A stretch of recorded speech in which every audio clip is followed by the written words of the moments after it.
Uma das preocupações que nós vemos da parte de Deus nas Sagradas Escrituras é chamando a atenção do seu povo para que esse busque o conhecimento. O Senhor Jesus Cristo disse que, certa ocasião, que se erra por não conhecer. Obrigado, irmão.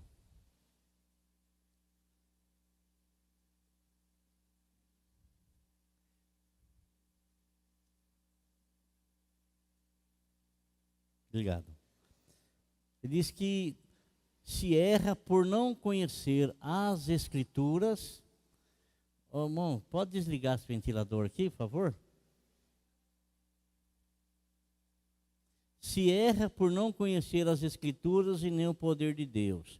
Então, desde o princípio, o Senhor teve a preocupação de que o seu povo fosse educado na sua palavra, aprendesse a sua palavra. Até o povo de Israel, quando estava como escravo no Egito, e que não tinha nenhuma escrita, eles guardavam as promessas de Deus através daquilo que era transmitido de geração em geração, de pai para filho. O povo de Israel estava aguardando lá no Egito, quando escravo, estavam aguardando um libertador. Esse libertador havia sido prometido por Deus 400 anos antes. 400 anos antes. E eles ficaram aguardando, não tinha nada escrito, mas eles se sentiram na obrigação de não perder essa promessa e, consequentemente, se desviar do foco e do propósito de Deus. Então eles passaram de geração em geração, através da fala, da pronúncia, do aprendizado, aquilo que Deus havia prometido. E Deus, ele veio ensinando. Lá no Egito, quando eles saem do Egito, o que Moisés foi fazer lá em cima do monte? Ele foi receber as tábuas da lei, que foram escritas pelo Senhor para trazer e dar conhecimento ao povo dele, que ora ele estava tirando, então ele queria encaminhar esse povo dentro do seu querer, dentro dos seus princípios. Então o que ele faz? Ele escreve as tábuas da lei e entrega para Moisés.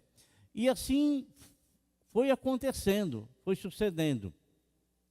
E no passar dos tempos, você talvez já tenha visto o Muro das Lamentações. O Muro das Lamentações é onde os judeus lamentam, estão sempre orando lá, né? E o Muro das Lamentações, na verdade, ele é o quê? Ele é o alicerce do templo onde Jesus Cristo veio, onde Jesus Cristo disse, não vai ficar pedra sobre pedra que não seja derrubada, e que no ano 70 da nossa era, o general Tito invadiu Jerusalém, destruiu, e até hoje não se construiu mais o templo, né? Muito embora há essa profecia da nova construção do templo. E se nós notarmos, e se você, pela misericórdia e graça de Deus, tiver a oportunidade de visitar o Muro das Lamentações, você também entrará por baixo dos alicerces desse muro, né? Você vai entrar e é cheio de salas, e nessas salas são salas reservadas, salas que foram construídas com o intuito de ensinar as crianças, né? Aquilo que está escrito assim, ensina a criança no caminho que deve andar, né? Eles fazem isso constantemente, eles ensinam os filhos. Então há uma preocupação. Não pense você que o povo judeu é um povo atrasado. É um dos povos mais sábios que tem, e é o país onde há o maior número de pessoas que ganharam o prêmio Nobel, né? Pessoas inteligentíssimas, porque elas são educadas desde a mais tenra idade, né? E elas vão desenvolvendo a capacidade e a sabedoria delas, ungidas pelo Espírito Santo de Deus. E essa preocupação que os pais tinham, que era uma cobrança do Senhor, Ora, irmãos, se o Senhor pediu para ensinar, porque o Senhor tem propósito, o Senhor tem objetivos, não é? Então, uma das coisas também que havia ali era a escola de profetas. Escola de profetas. Essa escola de profetas, ela é muito antiga, e ela remonta lá à época do profeta Elias e do profeta Eliseu. Profeta Elias e profeta Eliseu. Eu quero ler 3 versículos com você.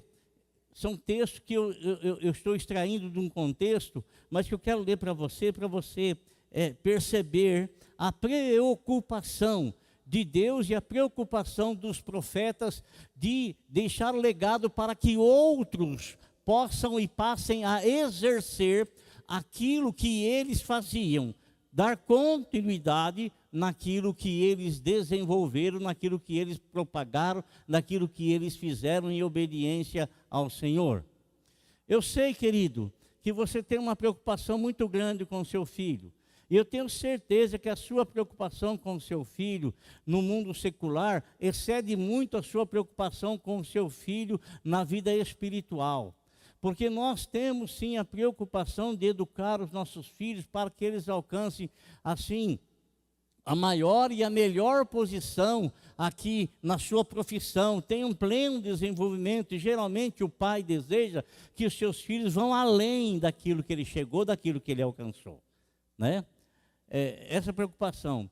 Mas, será que nós temos essa mesma preocupação com o direcionamento e a educação e o ensinamento espiritual para os nossos filhos, cumprindo assim aquilo que o Senhor determinou que nós devemos ensinar os nossos filhos no caminho do Senhor? E quando diz devemos ensinar, não é mandar o nosso filho, não é falar para o nosso filho vai, mas de nós acompanhá-lo, ou ele nos acompanhar. Por quê? Porque o exemplo fala mais do que 1000 palavras, é mais eficiente, é mais eficaz, Então, no capítulo 2, ou melhor, em 2 Reis, no capítulo 4, versículo 43 ao 41, ou versículo 38 ao 41, ali tem uma passagem que caracteriza a escola de profetas que existia e que Eliseu era o líder dessa escola. Nos diz, amado irmão, nos diz o seguinte, que havia morte na panela. O que ele estava querendo dizer? Estava querendo dizer que houve um período muito difícil naquela região. Um período tão difícil, quão difícil foi o período de Jacó e seus filhos de Israel, que veio uma seca tremenda e que fez com que eles descessem para o Egito para comprar trigo, né? Para comprar trigo. Então, houve um momento assim também, nesse tempo.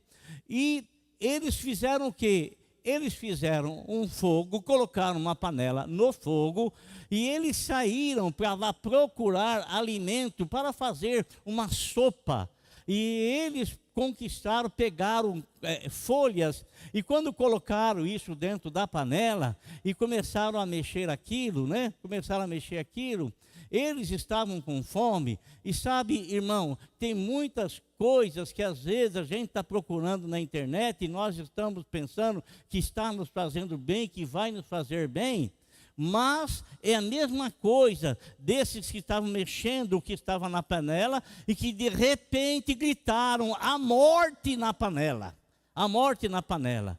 Isso amado irmão, você sabe que morrer todos nós iremos, mas a pior de todas as mortes não é morrer fisicamente, é morrer eternamente para o Senhor. Isso é não ter contato nenhum com o Senhor, não ter esperança nenhuma, esperança alguma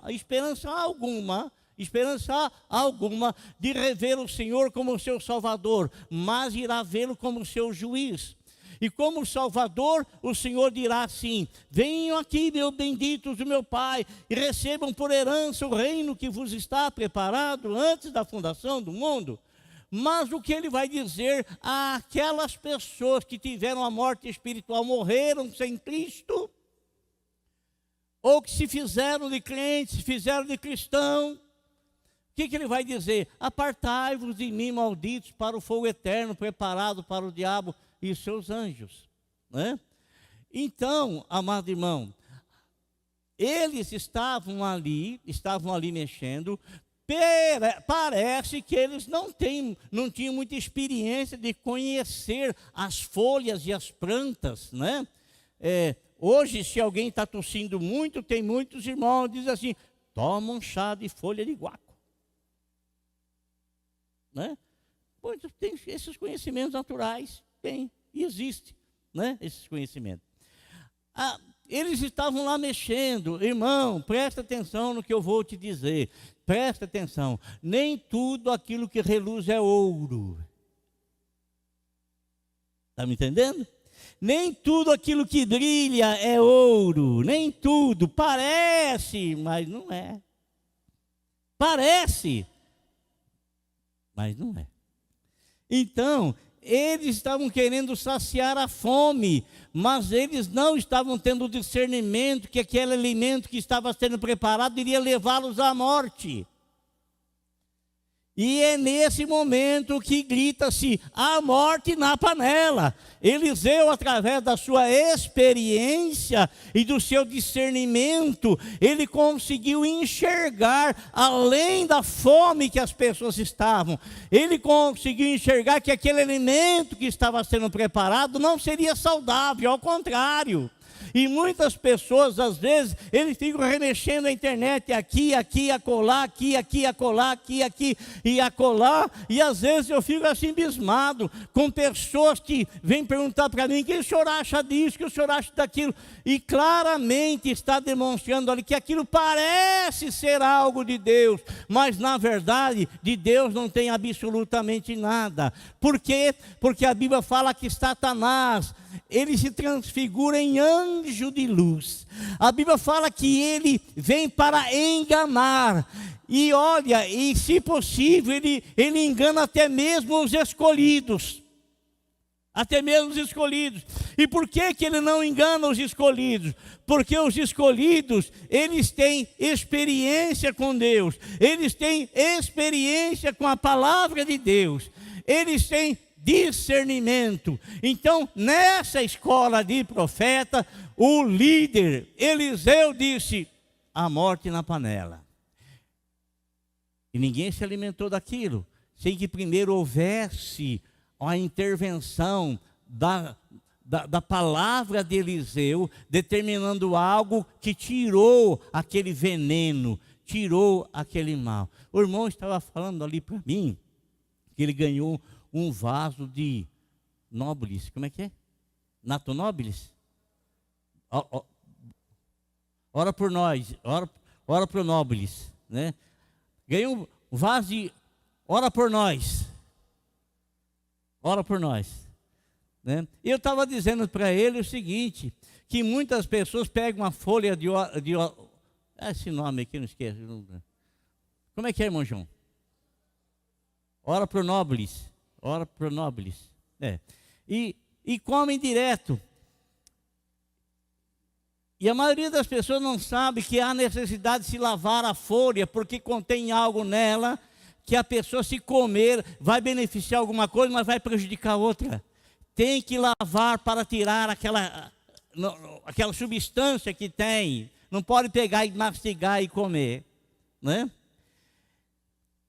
Nessa escola de profetas, o profeta Eliseu, então, orienta aquelas pessoas e extrai aquilo que é ruim. Aquilo que é ruim. O apóstolo São Paulo falou para mim e para você assim: você pode examinar tudo, hein? Examine tudo, mas retenha aquilo que é bom.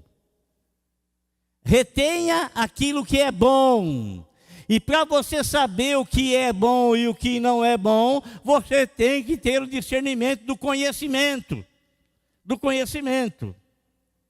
E muitas vezes, amado, a gente ouve pessoas falar assim: não gosto de ler a Bíblia, eu tenho uma preguiça. Irmão, misericórdia. Você, por causa da sua preguiça, você está desobedecendo uma ordem que o Senhor Jesus Cristo, uma orientação que o Senhor Jesus Cristo nos deu. Eu falo ordem, mas é nossa liberdade de escolha, né? É nossa liberdade de escolha. Se você obedecer, você vai ganhar o quê? O conhecimento. Se você não obedecer, você vai ficar do mesmo jeito que está. Do mesmo jeito que está. Não vai melhorar em nada. Não vai crescer em nada. Não vai ter conhecimento em nada. Uma outra coisa que caracteriza a escola de profetas que Eliseu tinha, está escrito em 2 Reis, no capítulo 6, versículo de número 3. Eles estavam reunidos, todos os alunos da escola de profetas, e como é bom isso que aconteceu, irmão. Sabe o que aconteceu? Percebeu-se que o espaço era pequeno, o espaço físico era pequeno.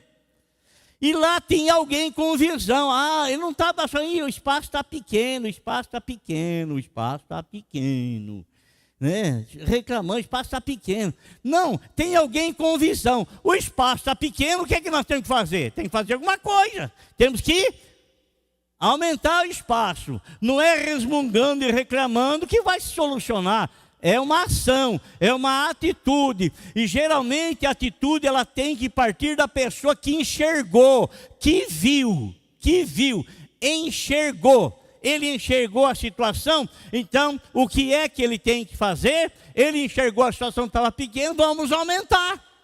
Vamos aumentar o espaço físico para que nós possamos ter mais espaço para podermos estudar tranquilos, para podermos orar tranquilo, para podermos aprender tranquilos.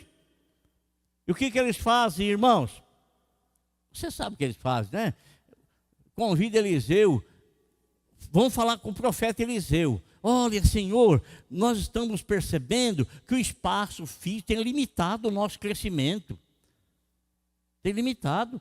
Nós queremos crescer, queremos ter mais espaço para que outras pessoas venham junto com a nós e para estudarmos, né? Então, ele vai falar com o profeta, está acontecendo isso. E eu tive uma ideia de nós irmos lá nas margens do Jordão e cortar algumas árvores. Lá não tinha o Ibama, não tinha, né? Cortar algumas árvores, naquela época não tinha, né? Esse cuidado que hoje tem corretamente com aquilo que a preservação. E ele vai lá, Eliseu falou uma boa ideia, uma excelente ideia, né? Só que Eliseu falou, vocês podem ir. Eles disseram, mas o senhor pode ir com nós também, né? E foram lá, cortaram e aumentaram o espaço físico da escola dos profetas. Uma outra passagem, que é a partir daí que eu quero trazer a mensagem para você, é a passagem do capítulo 4 de 2 Reis, no versículo de número 1, né? Uma passagem que caracteriza que Eliseu, ele tinha discípulos. Discípulos são aprendizes, discípulos são alunos. Eu quero dizer para você que nós iremos e continuaremos sendo discípulos do Senhor e nós nunca iremos chegar e receber da parte dele um diploma de término de curso. Nós não iremos fazer um TCC. Não iremos fazer. Pode parar. Pode parar. Em nome de Jesus, né, irmão? Tomar uma aguinha aqui. Então, não haverá um diploma, não haverá um TCC, não haverá nada, né? Nada. A gente estaremos continuamente. E depois daqui, imagine, irmão, eu fico pensando às vezes, né? Imagine você depois daqui, irmão, nós iremos conhecer aquilo que os cientistas há muitos anos estão tentando descobrir e eles não têm capacidade de abranger todo o universo. E a Bíblia fala que nós seremos ensinados pelo Senhor. Imagina o Senhor nos levando pelo universo dele e a Bíblia fala que cada estrela dele tem um nome e ele vai nos apresentar as estrelas dela, essa é tal, aquela é tal, e tal. E nós percorreremos as Vias Lácteas conhecendo muitas coisas. Deus repartirá conosco o conhecimento da criação dele. Então, irmãos, a Bíblia nos fala no capítulo 4, versículo 1, o seguinte: certa mulher, está escrito ali, certa mulher.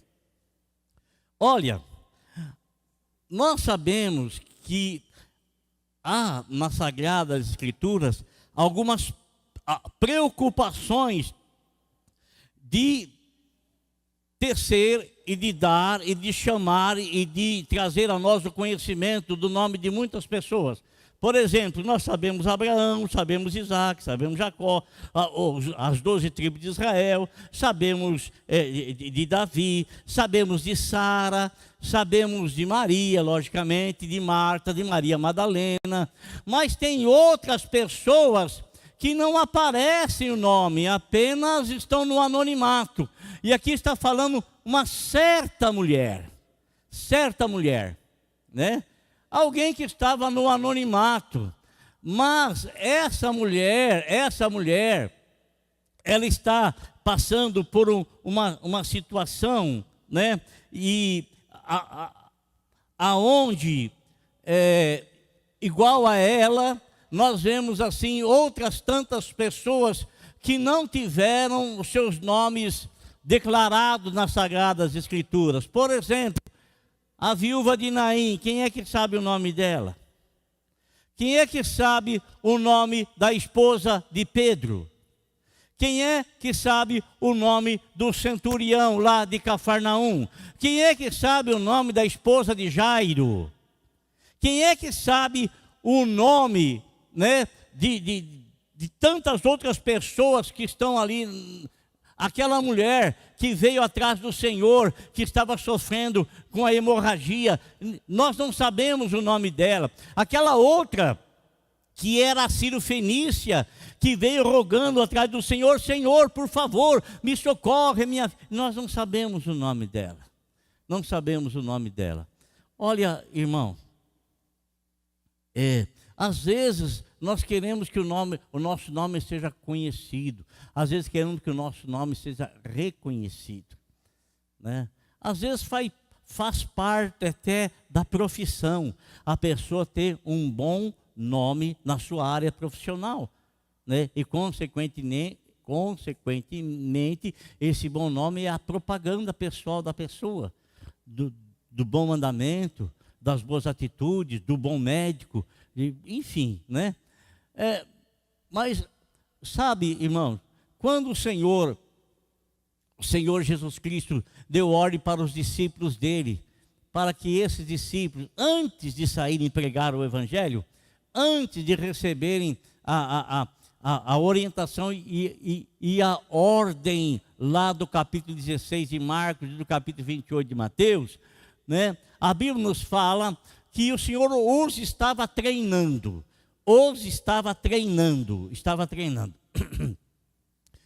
E que o Senhor lhes dá uma ordem: olha, vocês vão de casa em casa, eu estou ordenando.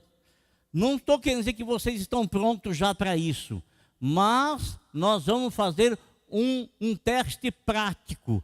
Tudo aquilo que vocês têm aprendido e visto em mim, eu estarei outorgando vocês a autoridade para realizarem. Então o Senhor diz: nas casas que vocês entrarem, dizei paz seja nessa casa. Tem alguém enfermo lá, ore por eles. Tem alguma pessoa com situação perturbada, ora, né? E eles fizeram isso.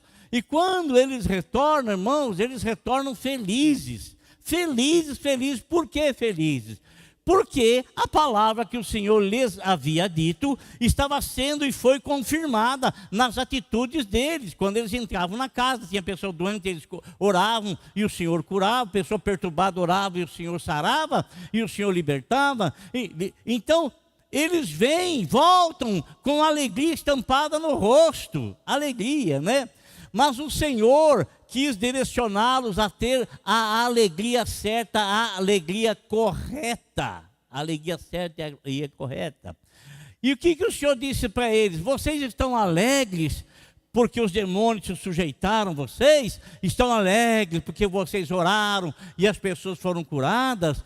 O Senhor disse antes vocês devem se alegrar por uma coisa: o nome de vocês está escrito no livro da vida. Amém?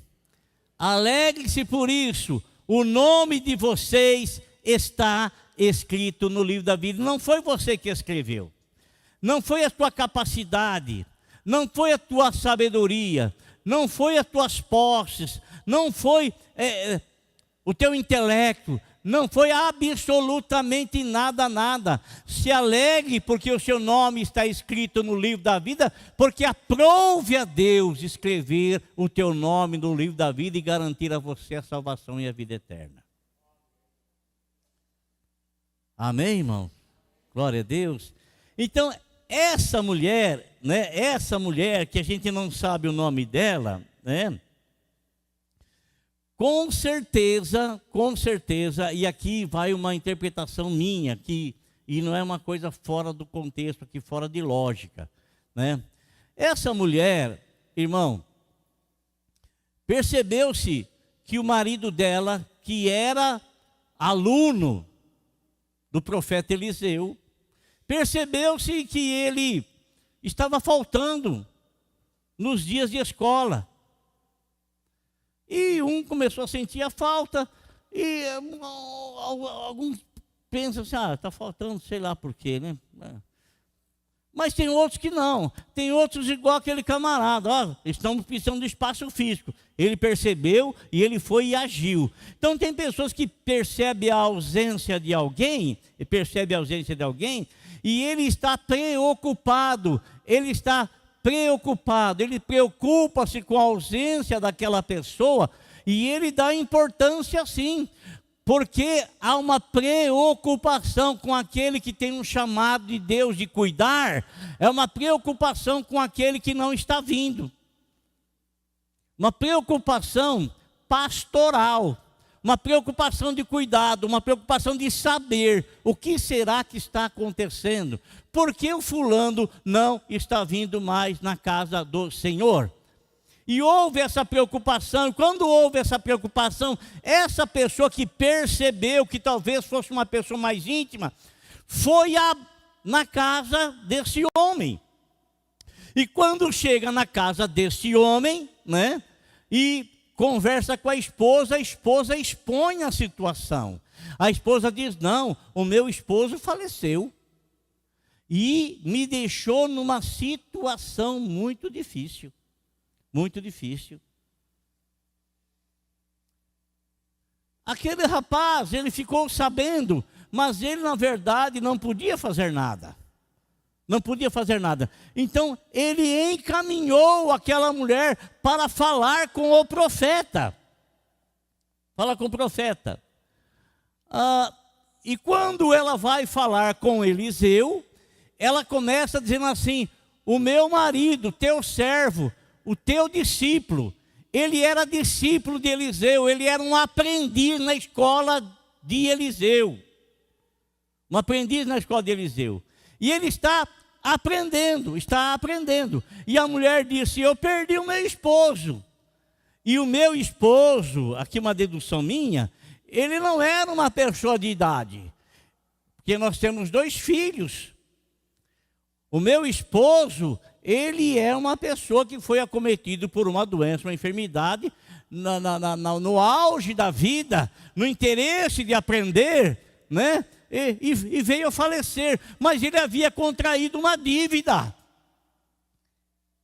Ele contraiu essa dívida, logicamente, sabendo ou pensando que iria ter muito tempo pela frente, então ele poderia, trabalhando, saldar essa dívida, mas ele foi ceifado antes de que tal acontecesse.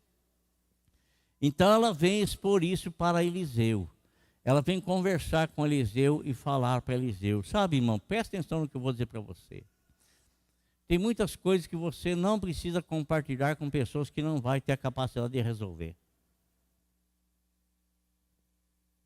Tem muitas coisas, irmãos, muitas coisas que você não precisa ficar repartindo com ninguém, não precisa ficar falando com ninguém, principalmente se você sabe que aquela pessoa não tem condições de solucionar. Você vai estar apenas contando algo para ela, a Bíblia nos fala, irmão, que nós devemos levar ao conhecimento de Deus todas as coisas. Todas as coisas, todas as coisas. A Bíblia nos fala assim, olha, quando você está em necessidade, às vezes, você fica andando de um lado para o outro preocupado. E principalmente quando esse algo está além da sua capacidade de resolver, de solucionar. Esse homem fez uma dívida com capacidade de resolver, mas ele foi-se, e a esposa dele não tinha capacidade de resolver, não tinha como. Não adiantava ela ficar falando com um, falando com outro, com outro, pessoas que não iriam solucionar absolutamente nada. Repartir com pessoas, compartilhar com pessoas que não iriam resolver absolutamente nada. Meu Deus do céu, essa cidade é cidade em chamas, né? Pelo amor de Deus.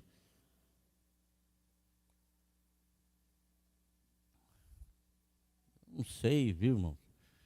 Não sei se tem fiscalização nesse município nosso aqui, ué. É todo dia, a luz do dia, a noite, todo dia, né? Todo dia. Sabe-se que muita gente está com sérios problemas respiratórios, mas está lá o filho do diabo, do capeta, botando fogo nas coisas. Né? Infelizmente. Então, irmãos, o que ela faz? Ela, primeiramente, ela fala com, olha, ele era teu discípulo. Ele era o teu aluno, ele era o teu aluno, teu aluno. E ela expõe para Eliseu, e quando ela expõe para Eliseu, Eliseu pergunta à mulher, o que você quer que eu te faça? Lembra aquilo que Jesus Cristo falou para o cego lá, sabendo que o camarada era cego, o que você quer que eu te faça? Não é? E a mulher contou para Eliseu a situação, e Eliseu falou, o que você quer que eu te faça? O que é que você tem na sua casa? E ela disse assim, eu não tenho nada na minha casa, absolutamente nada, a não ser uma botija de azeite. Você sabe, irmão, comparado com o óleo de soja, o azeite tem um preço bem elevado. Né? Naquela época, mais elevado era ainda, porque não era industrializado, era tudo feito na mão, manualmente, sem máquina. Eram coisas com grande valor, de grande preço. Você se lembra daquela mulher, a Maria, irmã de Lázaro e de Marta, que chegou aos pés de Jesus e derramou sobre ele aquele perfume que estava dentro do vaso de alabastro. Alabastro não é o perfume, é uma pedra da qual era feito o vaso. O perfume chamava-se nardo, nardo puro, um perfume de grande valor.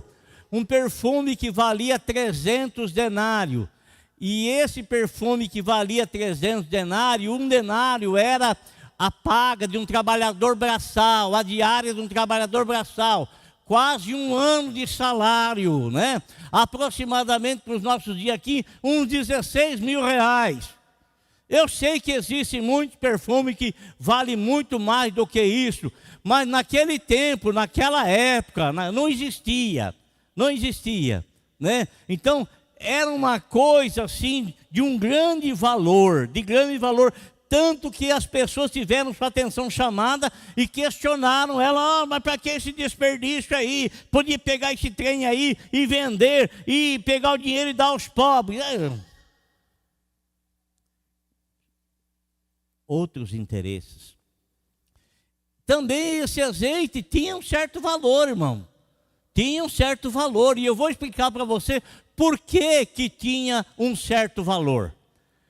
Quando ela fala para Eliseu, ela diz assim, eu não tenho nada a não ser uma botija de azeite. Uma botija de azeite. Eliseu, pá, né?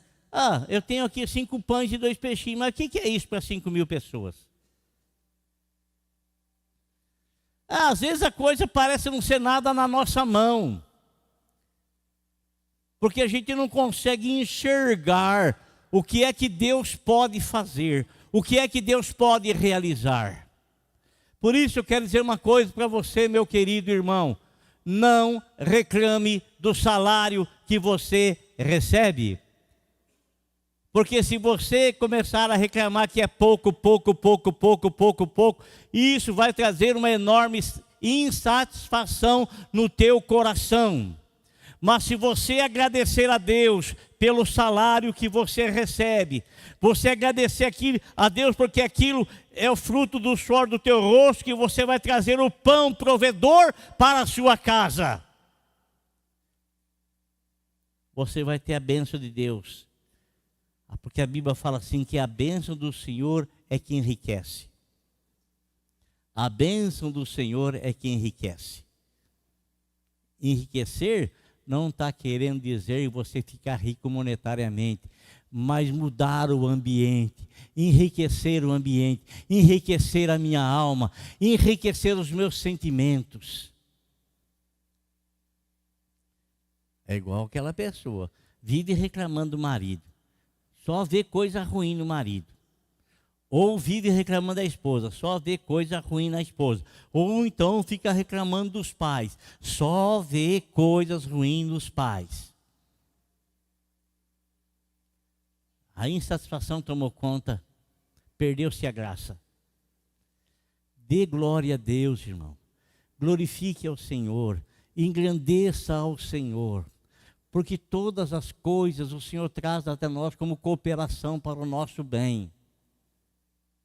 Nosso bem. E às vezes, irmão, tem situação que o Senhor permite para ver qual vai ser a sua reação. Qual vai ser a sua reação? Oh, você ama a Deus quando tudo está bem, você tem uma satisfação enorme de alegria no teu coração, quando tudo está indo maravilhosamente bem. Daí o Senhor fala assim, eu quero ver qual vai ser a reação dele quando o vento soprar contrário. Eu vou permitir porque eu quero testar o coração dele, eu quero descobrir realmente, muito embora eu sei, mas eu quero descobrir, porque ele vai moldar o sentimento dele pela liberdade, pelo livre-arbítrio. Livre-arbítrio.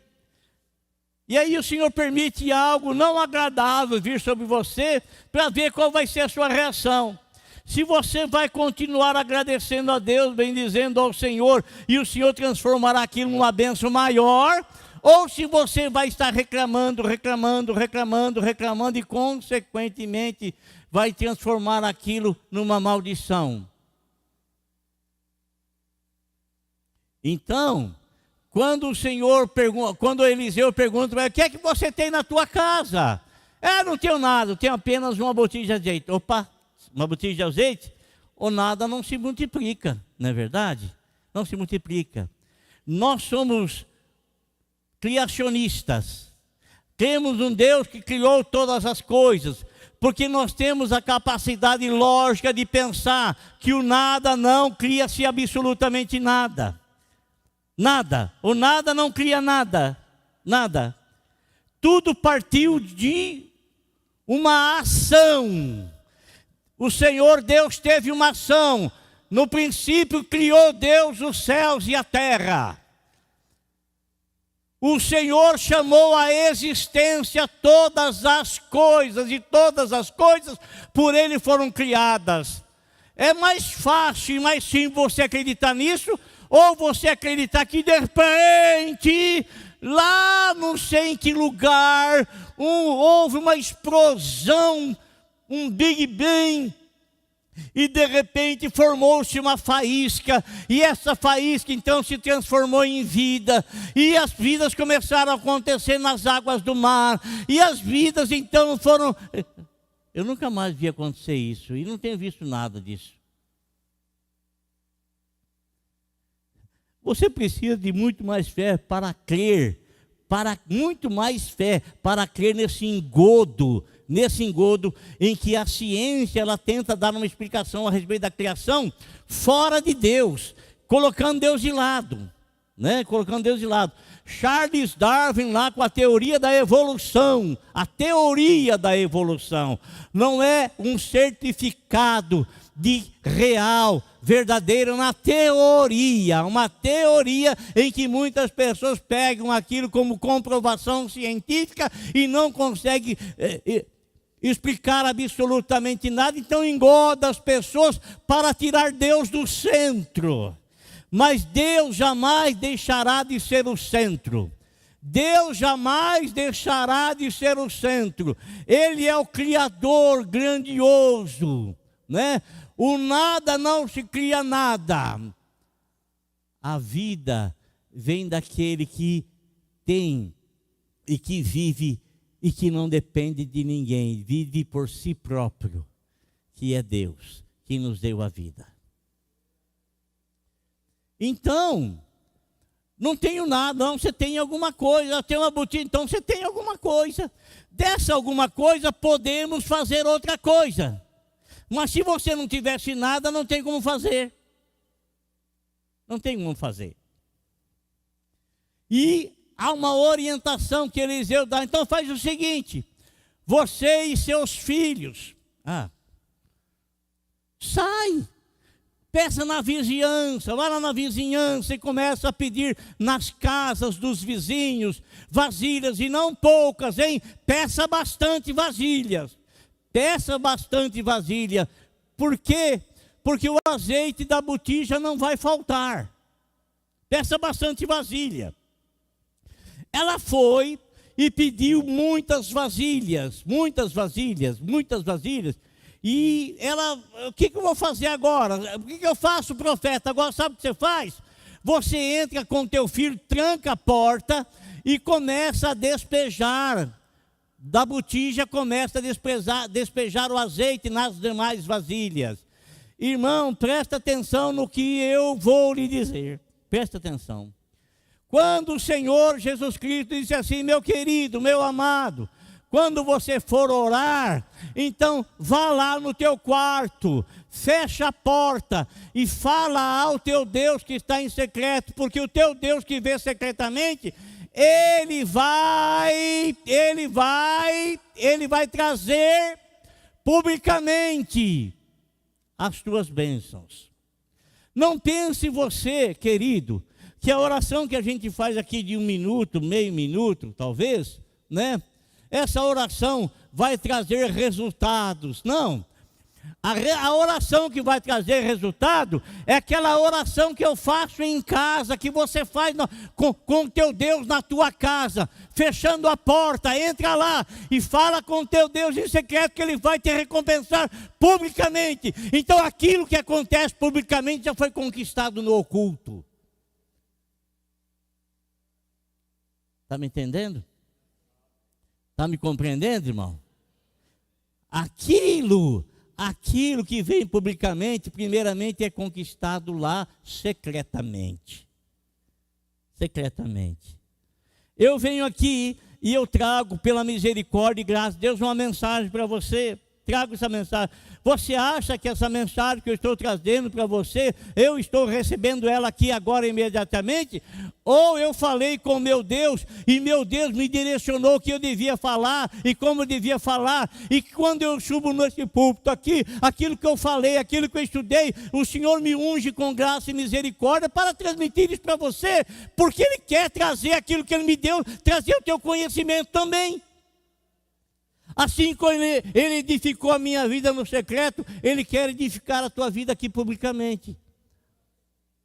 Agora, irmão, presta atenção no que eu vou te dizer. Presta atenção, em nome de Jesus. Todas as suas batalhas, você não as vence contando para as pessoas. Tudo aquilo que você conquista, primeiramente você conquista no secreto do teu quarto, junto com teu Deus. Está me ouvindo? Está me ouvindo? Não adianta ficar reclamando, resmungando, falando a mesma coisa, falando. Vá lá, faça o que Deus ordenou você fazer, vai lá falar com Ele. O teu Deus vai te ouvir e o teu Deus vai trazer a bênção para você. Vai conversar com o teu Senhor. Fecha a porta. Por que fecha a porta? Porque tem muita gente que é curiosa, não é? Por que será que está pedindo tanta vasilha assim? Você sabe, irmão, que as pessoas elas têm culturas diferentes. Nós estamos aí num país aí que cada estado e cada parte, cada região de estados tem culturas diferentes, tem maneiras diferentes. Tem alguém que você fala assim, me empresta a sua botija, eu estou precisando de panela. Fala, está aqui. Ela a pessoa nem pergunta para que é. Nem pergunta. Tem outros que mas por que você está querendo? Já quer saber por que você quer. Já quer saber por que você quer, né? Assim, lá no Paraná, eu me lembro quando eu pedi informação ali, as pessoas diziam assim, você vai aqui nessa rua, você anda toda a vida. Anda toda a vida. Andar toda a vida é bastante, né? Mas é a maneira, é a cultura, é o modo deles se expressar. Nós, os mineiros, aqui, que eu já me considero mineiro, que eu já vivo aqui 2 vezes mais do que eu vivi na minha cidade, temos outro costume. Quando você vai pedir uma orientação, você vai assim, você pode me informar onde é que mora o fulano de tal? Aí a pessoa fala assim, ele mora ali, mas o que você vai fazer lá? A pessoa já quer saber o que você vai fazer. Estou errado? Não é assim? É maldade da pessoa? Não, é algo da cultura. É algo da cultura, né? Assim, às vezes, eu estou na roça, eu saio assim, e vou no determinado lugar, que passo. Quando eu volto, a pessoa, você foi na casa do fulano? Você foi na casa do ciclano? A pessoa tem essa... Então, aqui, irmão, o que ele fala para você? Fecha a porta. O milagre vai acontecer no secreto. Amém? O milagre vai acontecer de portas fechadas. A hora que você abriu, o milagre já aconteceu. E qual foi o milagre que aconteceu de portas fechadas? O profeta disse, começa a derramar o azeite nas botijas todas. Lá no secreto, só você e seus filhos vão saber. Só você e seus filhos vão saber. A conquista que a tua família tem, você conquista assim. Lá, você, sua esposa, seus filhos.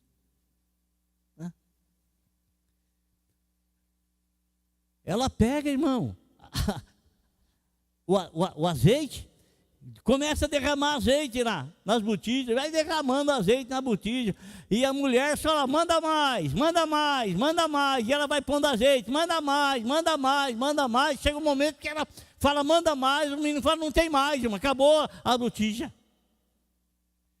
acabou, encheu-se, cumpriu-se aquilo que o profeta havia dito.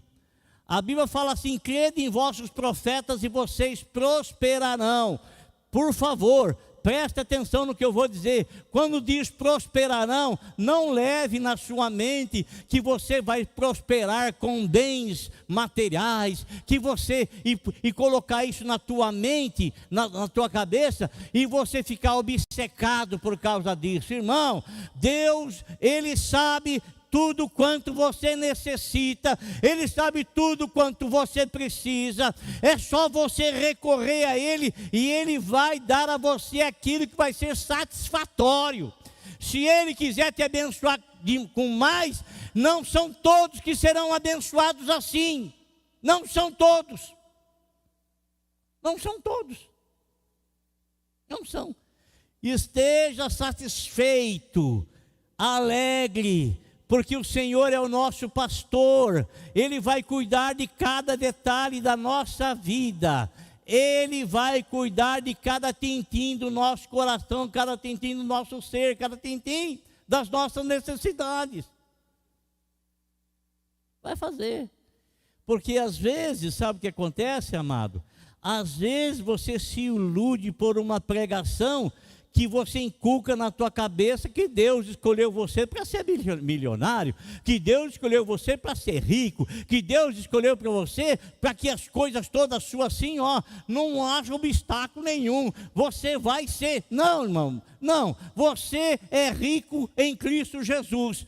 E ser rico em Cristo Jesus quer dizer que nele você vai ter todas as suas necessidades supridas, e que Ele é a despensa de Deus, porque a Bíblia fala que Deus já nos abençoou com toda sorte de bênçãos espirituais nos lugares celestiais em Cristo Jesus. Então tudo está em Cristo Jesus, porque tudo é dele, tudo pertence a Ele, e Ele é o Senhor de tudo, é o Senhor da nossa vida. Amém? Então, agora, mas o que eu vou fazer com isso agora? Estou cheio de azeite aqui, mas o que eu vou fazer? Ela não sabia o que fazer com a bênção. O que ela vai fazer? Ela vai falar com o profeta novamente. Ó, está tudo cheio lá, o que eu faço agora? O que eu faço agora? Então, há uma orientação do profeta para a esposa daquele que foi discípulo dele. Há uma orientação. Talvez este homem, a despeito de Tiago, irmão de João, não tinha conseguido ter um ministério de propagação, de pregação. Ele estava estudando para esse desenvolvimento. Mas ele tinha um chamado do Senhor. E agora ela vai perguntar, mas e agora o que é que eu faço com tudo isso? Por isso que eu quero dizer para você que aquilo tinha muito valor. Muito valor. Você sabe que os cômodos das casas antigamente não eram cômodos grandes. O que podia caber num cômodo de vasilhas? O que podia caber num cômodo de vasilha? Você acha que por mais que tivesse vasilha ali, você acha que enchendo tudo, ela poderia vender as vasilhas, pagar a dívida e viver com o resto?